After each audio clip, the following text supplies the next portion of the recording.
Welcome everyone to CryptoDefined. My name is Kathy Chu. I'm a former Wall Street Journal and USA Today reporter. I now report for TruthDAO, a new nonpartisan journalism organization within a DAO. You can find us at truthdao.xyz. Please join our Discord and Telegram communities for more information.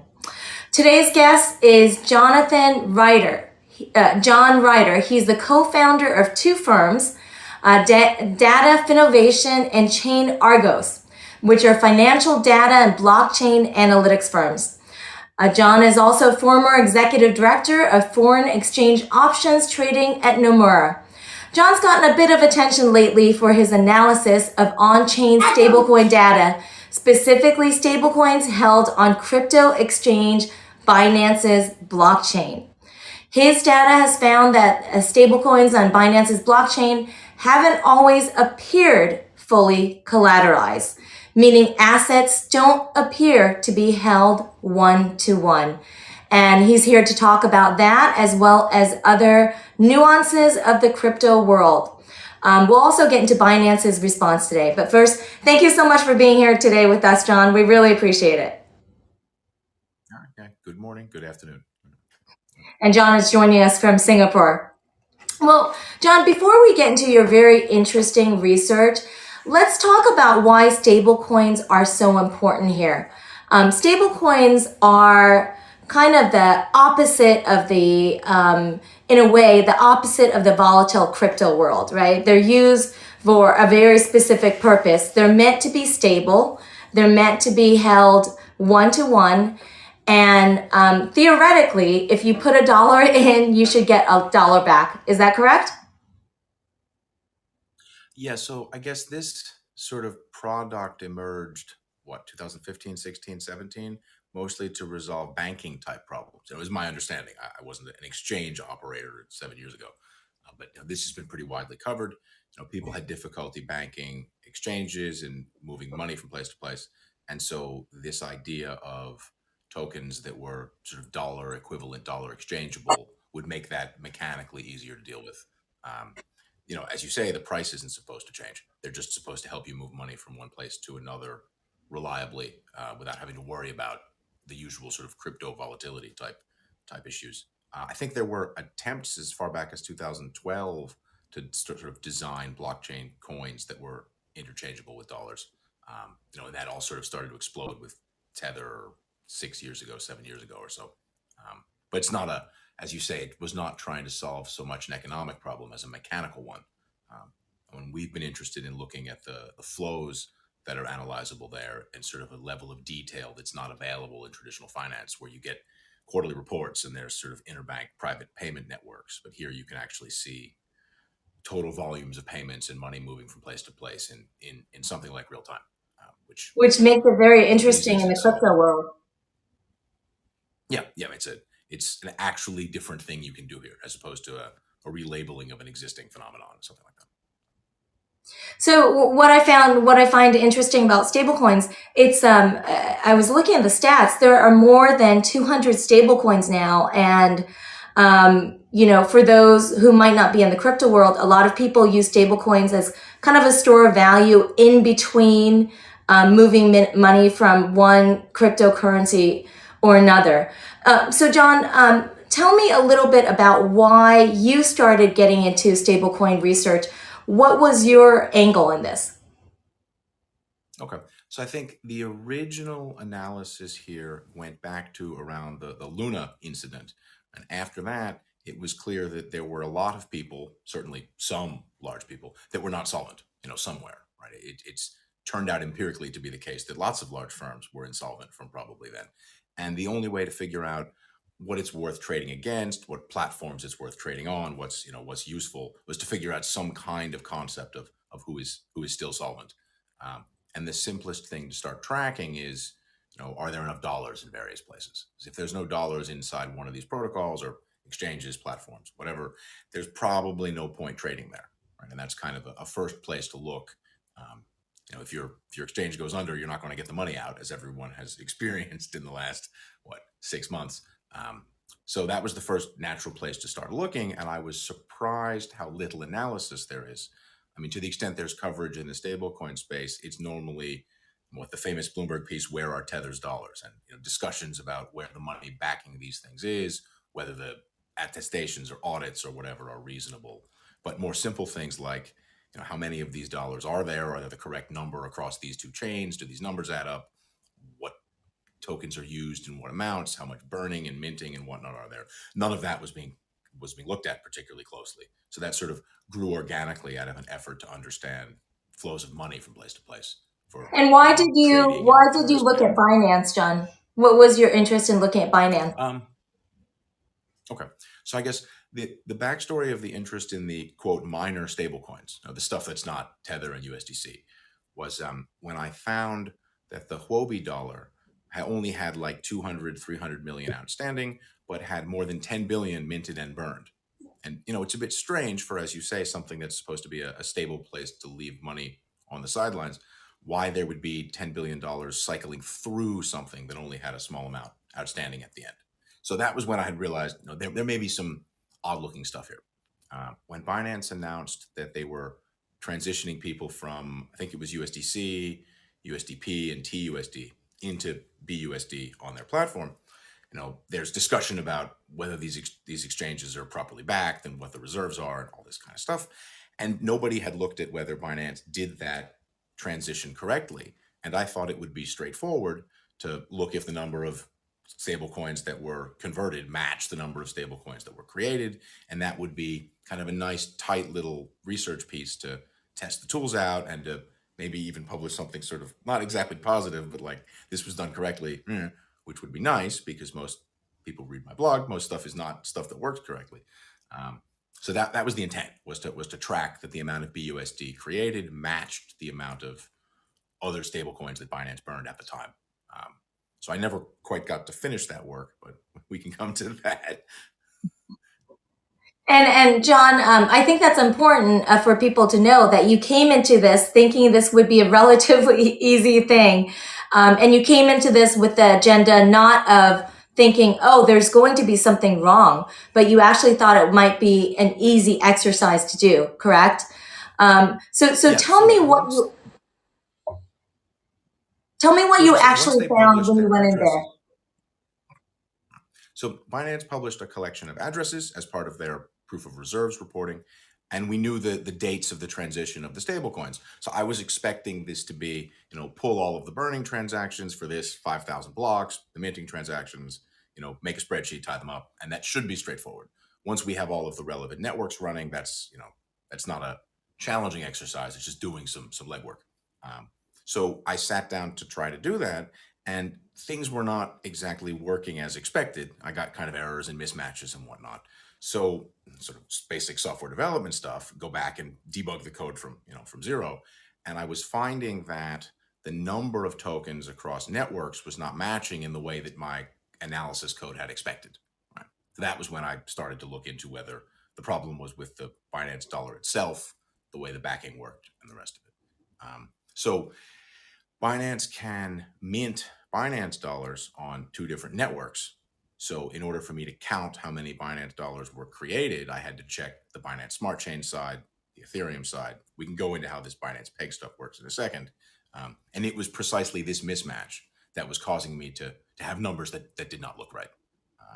So I mean, I guess I can go through the way the Binance Peg thing works. This is these kind of important setup mechanics to then explain the real problem. Right. But So before you go into Binance, how it works, John, can you talk a little bit about this mismatch a little? I noticed we have a little lag in the voices coming in. So that's why sometimes we're talking over each other. But talk to me a little bit about this mismatch. Are you talking about the collateral for the stable coins?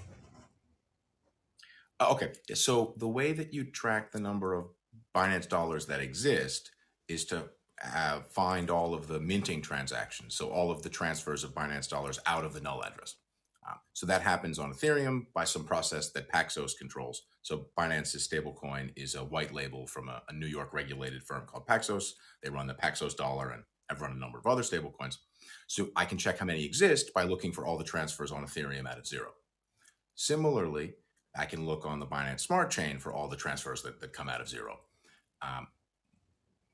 We know, because of the way the Binance process works, that the dollars created on the Binance chain are supposed to be offset by dollars in a special account on Ethereum. So you don't just look at all of the creation of tokens, you have to remove the tokens that are in the segregated Binance Peg wallet address on Ethereum.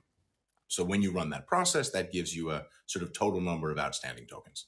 And you can track that over time. It's just counting up all the minting transactions. So you ask the computer, give me every trade from address 0 of this token.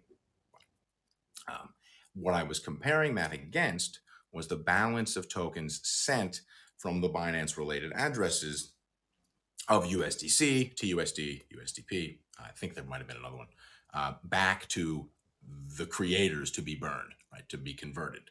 And what you would expect to see if everything was run smoothly is during this transition period, the number of Binance dollars that existed went up, consistent with the number of these other stable coins coming down. Right? Whether those would be block for block matching, whatever, is something that you would look at. And, in the worst case, if things were run smoothly, you'd expect that, maybe the Binance dollars were printed 100 blocks earlier, this kind of thing. But that the two curves would sort of follow each other up over time, matching the number burned and the number minted. So the stated policy was to take USDC on the platform, send them back to Circle, get real dollars, and turn those real dollars into Binance dollars through whatever Paxos New York banking process. So the attempt was to check those mechanics. And what did you actually find? Because Binance can meet. Sorry. So I found that the number of Binance dollars in existence was going up in a way that didn't correspond to this over long periods of time at all. Right. So the first place that I looked, the largest Binance dollar transfers are in this Binance Peg wallet. So Binance runs a service called Binance Peg, where they provide sort of a manual bridge from the Binance Smart Chain, their branded and somewhat developed blockchain, to other chains via deposits on Ethereum. So what's supposed to happen is Binance is supposed to take, say, 100 million BUSD on the Ethereum blockchain, put it in a special designated Binance Peg Ethereum address, and then mint 100 million on the other chain.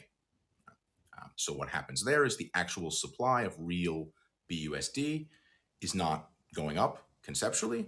The tokens that are in this Peg wallet on Ethereum are sort of locked in a bridge somewhere. So in the same way that when you transfer tokens through a chain-to-chain bridge, the real number of tokens doesn't go up, even though there's sort of mirror tokens sitting on both sides of the bridge. And I was finding that the number of tokens that existed on the Binance Smart Chain bore no resemblance to the number of tokens locked on the Ethereum side. This is a problem with a number of their products we've now found. So they're supposed to take tokens into a specific address they publish and then issue mirror tokens on Binance Smart Chain. And because that wasn't happening, none of the numbers added up in the way that they were supposed to. So I was not able to verify that the burning was correct because they were transferring tokens out of the Peg wallet, which overall looks like it creates BUSD out of nowhere, printing unbacked BUSD. And so there's no direct correspondence. Right? There's no way to really reconcile if that's done correctly if the tokens are issued unbacked. Okay, so let's back up just for a minute here and just explain the significance of this, because there's a lot of interesting things you said there that we should unpack for people trying to understand this issue. So basically, the importance of this mismatch, and correct me if I'm wrong here, John. The importance of this mismatch is that because the number of tokens didn't match, there's what appears to be under collateralization. Under collateralization means that the assets aren't held one for one. It doesn't appear to be held one for one unless it's in other wallets. And the reason why that's important to investors is that when you go into these stable coins, again, the definition of a stable coin is that it's meant to be stable. It's not meant to be Bitcoin or any of these other crypto assets that fluctuate wildly. So if you if you put $1 in, you theoretically should get $1 out. So your findings, John, basically go to the heart of collateralization and why people invest in stablecoins, and it questions whether the assets on Binance's smart chain for a number of stablecoins are adequately collateralized. Is that correct? And please correct me if I'm wrong. I just want to boil this down for people. Yep. So what's supposed to happen mechanically if you want to create a stablecoin on Binance Smart Chain? If you create one BUSD on Binance Smart Chain, you'd send $1 to a Paxos controlled bank account, New York, whatever Paxos uses for this service. And then Paxos would issue a BUSD on Ethereum. And then you instruct Binance, however that works, to transfer that BUSD into a special Binance Peg wallet. And it sits there as backing for a token issued on Binance Smart Chain. So at that point, I have my BUSD on Binance Smart Chain. There's $1 in a bank account controlled by a New York trust company, and there's a correspondence between the two. In that case, you have to trust that Paxos operates correctly and that Binance operates correctly. But there's at least a correspondence that's supposed to be there. Right. What I found was that sometimes the tokens on Binance Smart Chain didn't correspond to locked tokens, so the numbers didn't match.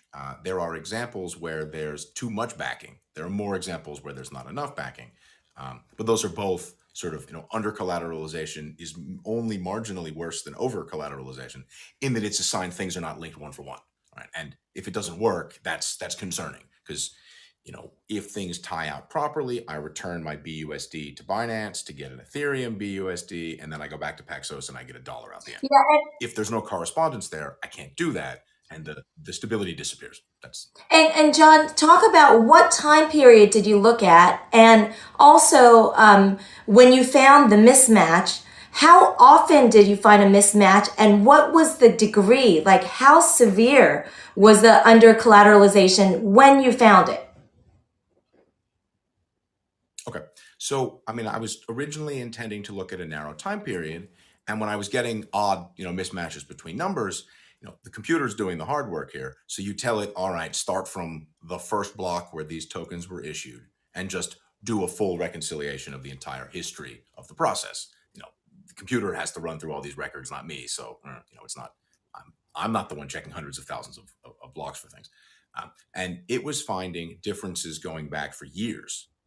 So in the large run-up in stablecoin market caps and prices in early 2021, things were already starting to go awry. We now know for a number of tokens. So the issuance of tokens on Binance Smart Chain significantly preceded depositing of tokens into the locking wallet. And the lines sort of follow each other up. The blog has some graphs for this, where the Binance Peg transactions tend to be very large and infrequent, and the minting transactions tend to be small and ahead of them. So you see kind of a smooth line going up for the market cap on Binance Smart Chain and a step line like this where 100 million are injected every couple of weeks. And the gaps were quite long. Once started running that analysis, I saw much later that there were very large gaps where in cases billions of dollars of the backing were removed without any burning of tokens on Binance Smart Chain at all. So those are situations that look a lot less like operational lags and more like bigger picture process problems. So, if the amount of BUSD on Binance Smart Chain consistently lagged the locking wallet during a big run up in market cap, but the money always kind of got there and then it was fine in the end, I'm not sure we'd be having this conversation. That's just sort of a story of slow transferring of money, whatever kind of thing. Whereas, later in the process, there were big withdrawals from this wallet that corresponded to nothing, to no burning, just transfers by Binance out of wallets controlled by Binance, which is, quite concerning. So, John, let me read Binance's response just to get this in there and get your thoughts on it. Okay, so Binance, a number of media outlets have picked up on this and have picked up on your analysis, have asked Binance about it, including TruthDAO. Binance has admitted that there are errors in its process of how of basically doing this and minting and basically the collateralization. But they initially said the process has been much improved with enhanced discrepancy checks to ensure it's always backed one-to-one. That's what they first said.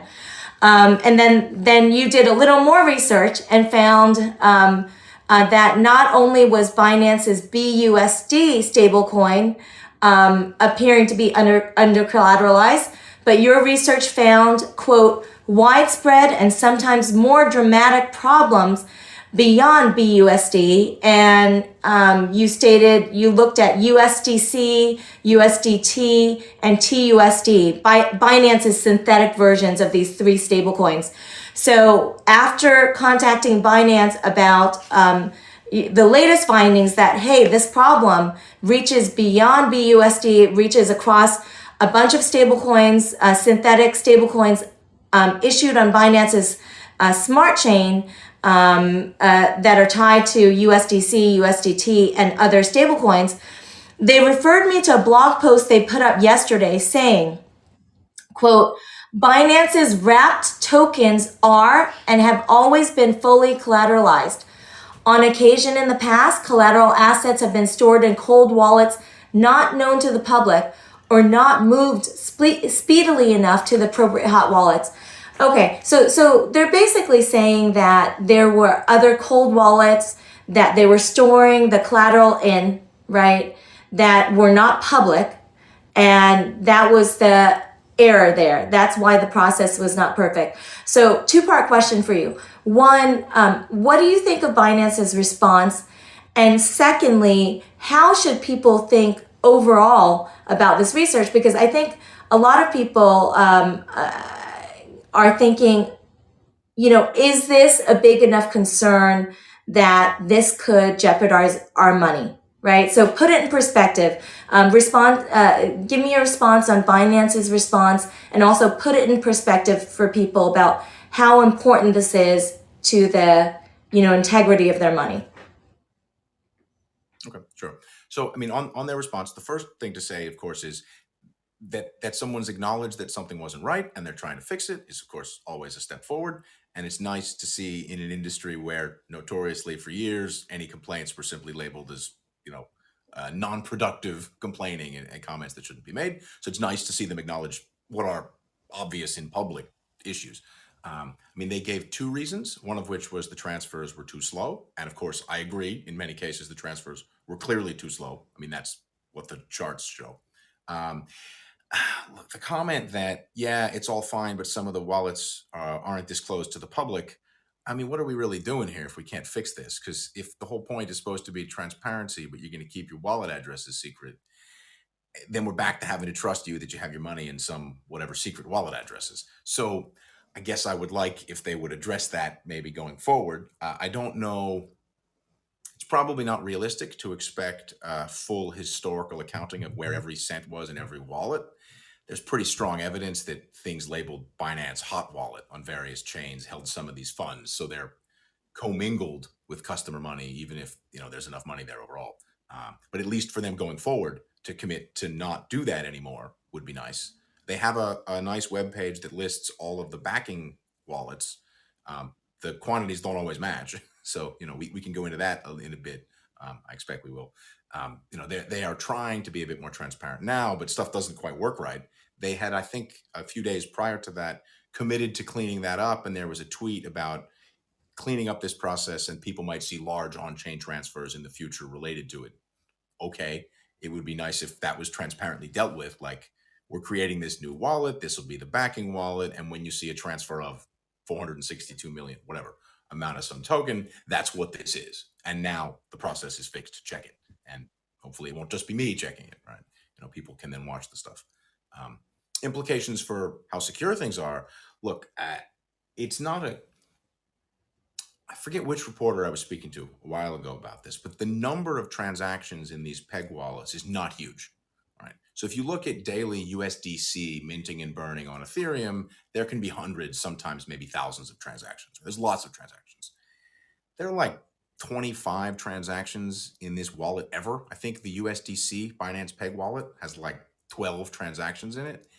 these are not complicated procedures, and it is concerning that this can't be done correctly, and that 9 and 10 figure transfers of money are not subject to better control procedures, right? That's not taking a position on whether this particular exchange or any exchange, whatever, in general, has all of the customer money they say they do. It's just the kind of behavior that would concern you, if the bank couldn't find the money for a while, or, lots of businesses, right? These are not signs of a well-run process. It is a sign of maturity that they're acknowledging that and claiming to work on it. So some of that is a wait and see situation, but it's concerning. Similarly, questions around a number of exchanges, proof of reserves processes from a few months ago, and large transfers from wallet to wallet. This explains some of that. Clearly, the control procedures around the various important wallets are not what they should be. That's concerning, right? It makes it harder to believe that these are simply short-term operational errors. Again, if it was only late deposits of collateral that always got there, okay. When you see large transfers emptying wallets and then refilling them weeks later, yeah, it's more concerning that maybe the money that you need is not really there. I mean, it's not a good sign. It's not a good sign. Right. Okay. That's very helpful, John, because I do think that your research is very important, and I think for people trying to put it in perspective, I think the question in everyone's mind is who's going to fall next, right? And who can they trust? Can they trust Binance? Can they trust Crypto.com? Can they trust a range of other exchanges? So this is what people are thinking, at least in the back of their mind. How should I put this in perspective? Let me get to some specifics of your data, if you don't mind. I wanted to ask you about a few points you made in your blog post. Your review, John, of on-chain data showed pairs of transactions such as Binance withdrawing and then redepositing 1.85 billion BUSD, which is Binance's proprietary stablecoin on the ETH chain, and then minting and burning 800 million to 1 billion BUSD.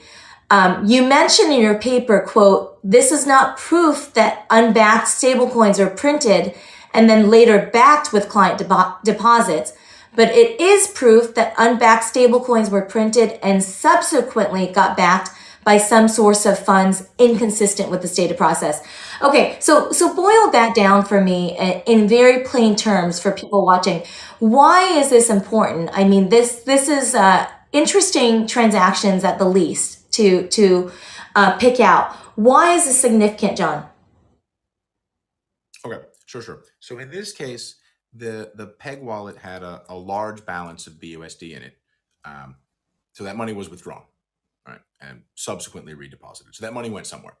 I guess the key sort of framework to think about this in is Binance, any exchange, has two places it can get money from. It has customer deposits, segregated, not segregated, whatever. It has customer deposits, and they have their own money. Right? So if there's a wallet labeled Binance Hot Wallet or a wallet Binance discloses or whatever, some Binance wallet, that's some mixture of Binance's money and customer money. Right?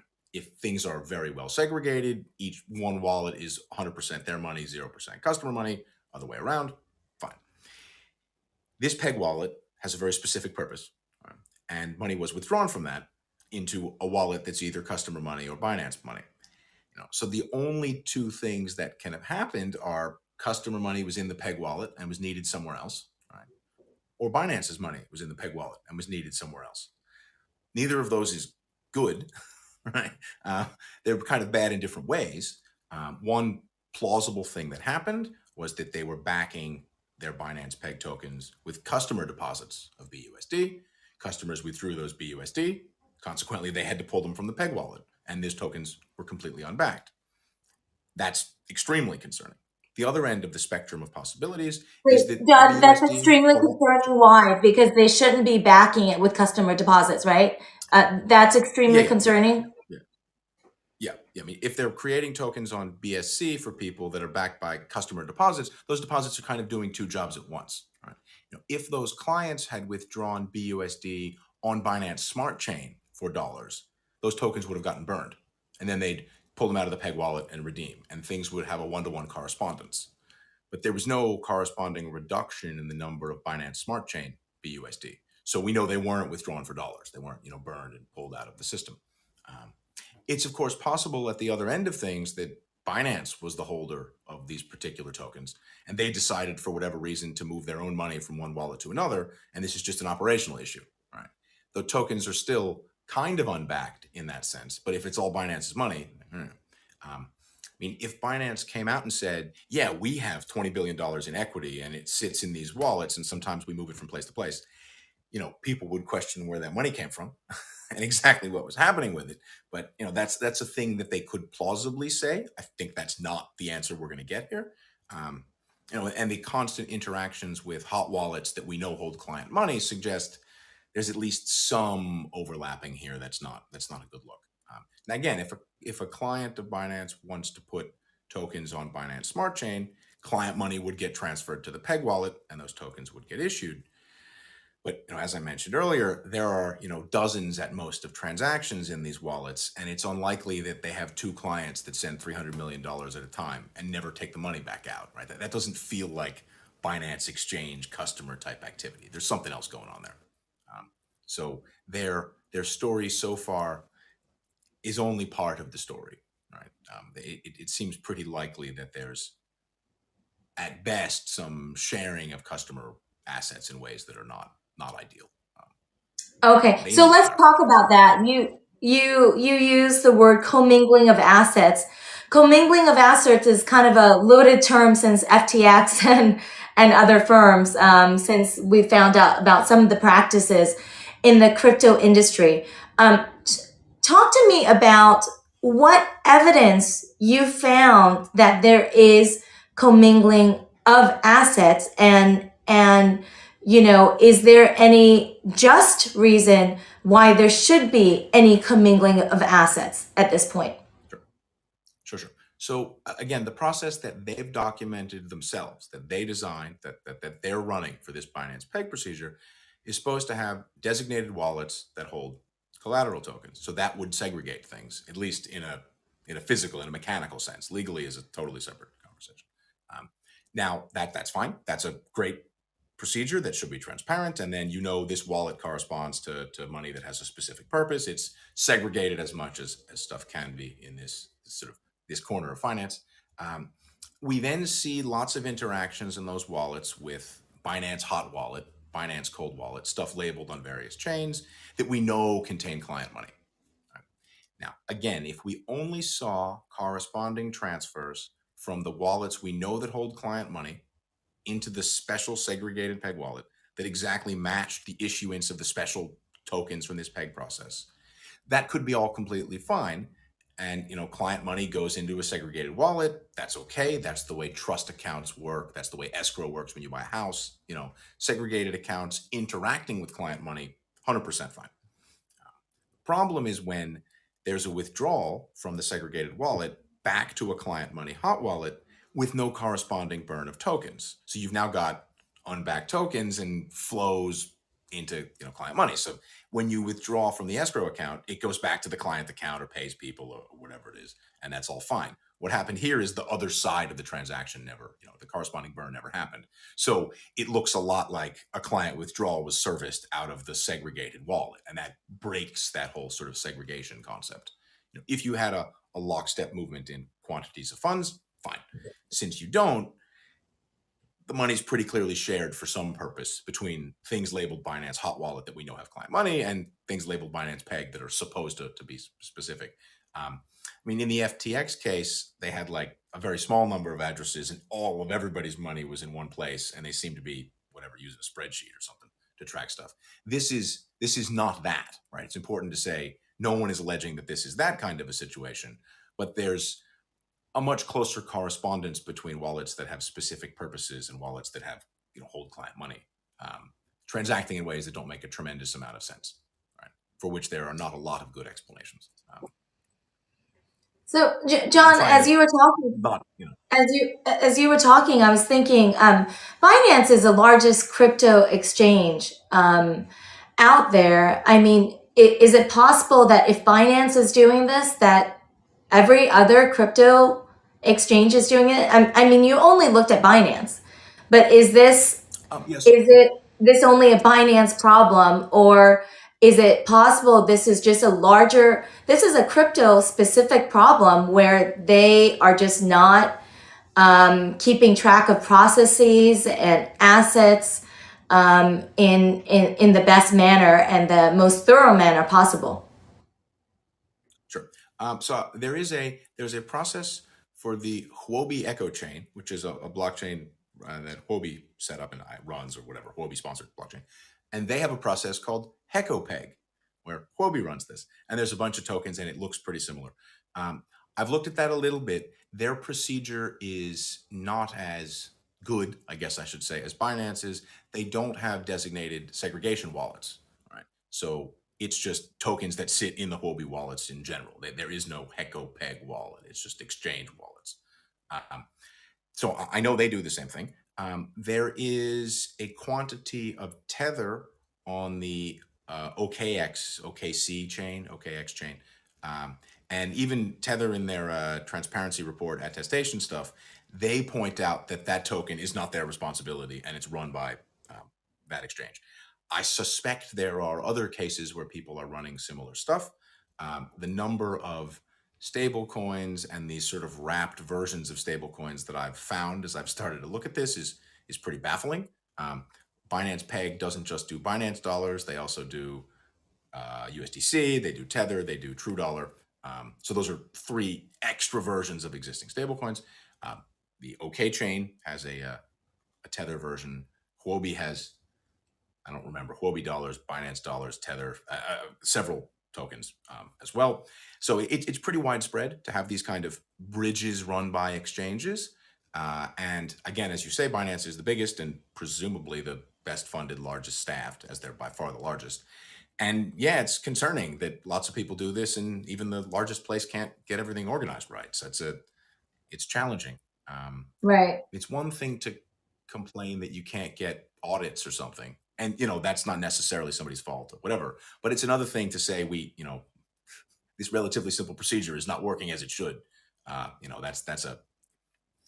You can complain, nobody will give you a stamp of approval, but if what you're doing is not approvable, that's not a good look, right? And it is concerning for the industry that the largest player is not doing a fantastic job on what should not be that difficult a task. Well, and it will be interesting as I'm sure you're going to continue this research, John, but it will be interesting to see how widespread it is and whether Binance actually is more vigilant than other exchanges, given them they're the largest, or where they fall in that. Because I think that is a natural question that comes in my mind. It's easy to look at Binance, right, because they are the largest, but how much worse or how similar are other exchanges? And just to clarify, I did ask Binance for comment about commingling of assets. They did not comment on that before the podcast, but they referred me to their blog, which did not really go into details about that. And I asked them about a lot of the issues we're talking about here, which they did not provide further comment on. John, we have time for one last question. I wanted to ask you about something I found very interesting that you just mentioned in brief in your research. In your research, you found that unbacked BUSD, Binance's stablecoin, was printed on the Binance Smart Chain, and Binance's token, BNB, that's their native token to their blockchain, as the unbacked BUSD was printed, the price of Binance's token, BNB, surged. This is very interesting to me because we have written some about market manipulation, and it's a topic that I find fascinating. So I guess I want to ask you, what is the significance of this, John? And is this a possible sign of price manipulation on Binance's blockchain? Okay, so the first thing to say is I am not suggesting we have any definitive evidence that that's happening. Right? So that's not. No one's claiming that's. Certainly, it's consistent with that occurring. So we see a big run up in the quantity of BUSD on Binance Smart Chain, almost exactly to the block, coincident with the price of BNB starting to go skyward in early 2021.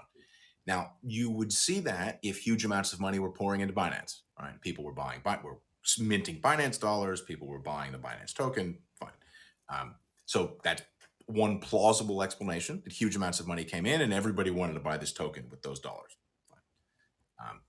It's also possible, because we see the token being issued in advance of the dollar deposits, the locked BUSD Ethereum, it's also possible that someone was printing these tokens unbacked to ram up the price. When people have tried to analyze famously if Tether was used to pump the price of Bitcoin years ago, there are methods people use and there's disagreement about whether this is really proof or not proof or whatever it is. I'm not sure math gives us the answer there, but the coincident move in things and the subsequent acknowledgement that the procedures are not fantastic certainly means it's worth digging into more.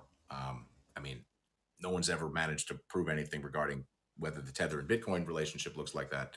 I certainly am not asserting I can prove BNB was pumped by Binance with unbacked Binance dollars, but these are questions that are worth asking given the way stuff worked.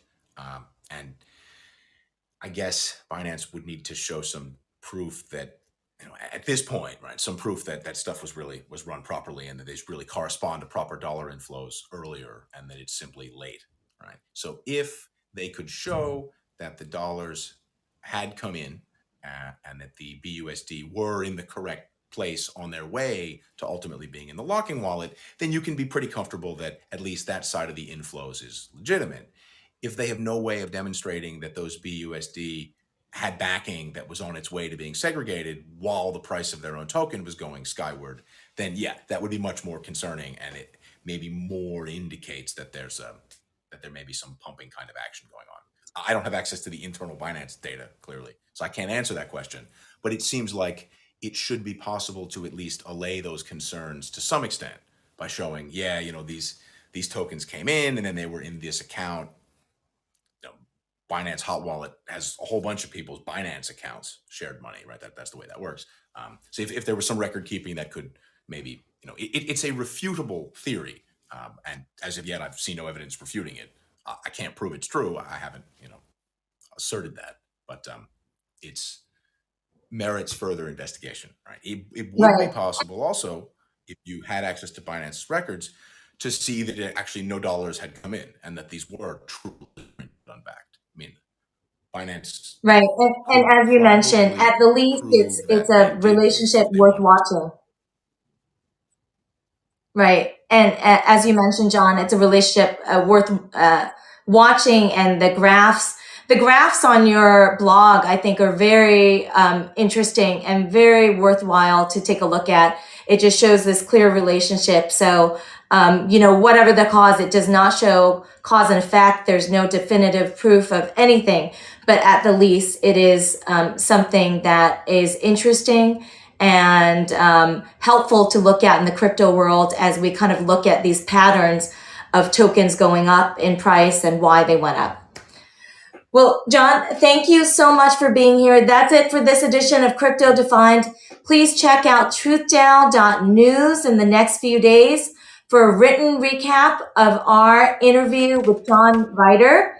You can find him at Finnovation.com. That's one of his companies. The other company is ChainArgos, and you can find both of them on Twitter as well, along with his research and charts. Thank you so much, John, for being with us.